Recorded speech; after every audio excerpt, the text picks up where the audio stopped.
New at 9, people in Oologah got the chance to ask town leaders about a new battery bank project. It would potentially store electricity in batteries to help balance power supply and demand. Fox 23's Kaylee Carnine is live outside the meeting with what else she learned about this project and the concerns people shared.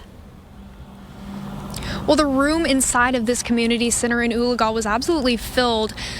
Black Mountain Energy was here to answer people's questions and let them in on their plans as they try to rezone space from commercial to industrial. Texas-based Black Mountain Energy Storage wants to build a lithium battery bank in Oologah. They say this will make the power grid more stable and prevent blackouts and brownouts. They say it will especially help when the nearby Northeastern coal power plant shuts down in 2026. The storage plant at this location will help combat those inefficiencies, lead to lower electricity prices over time, and prevent brownout and blackout events. But the community is concerned it won't benefit their town.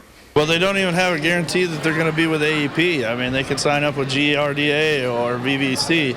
So is it really going to help Oologah? That's the question. Other neighbors are concerned as well. I spoke to some people who say they're worried about fire, water, and health hazards.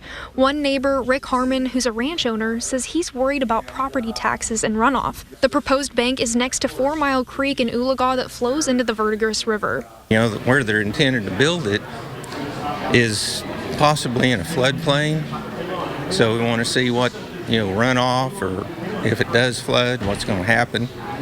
So Black Mountain Energy says they would have a detention pond which would trap water. The water would be treated and released. Dan Ditto, the director of land with the company, says there are many regulations. This is a highly regulated market. Anytime you're tied into the grid, you're dealing with the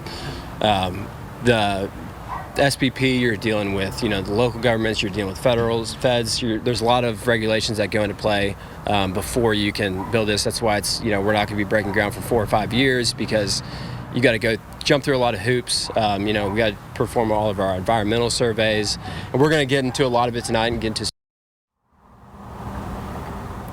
And some neighbors are worried about the possibility of their property taxes going up or the possibility that their property values will go down. But now it's up to the Planning Commission. They'll vote January 21st, and if the commission approves it, the town board will vote January 23rd. Live in Oologah, covering News That Matters, Kaylee Carnine, Fox 23 News.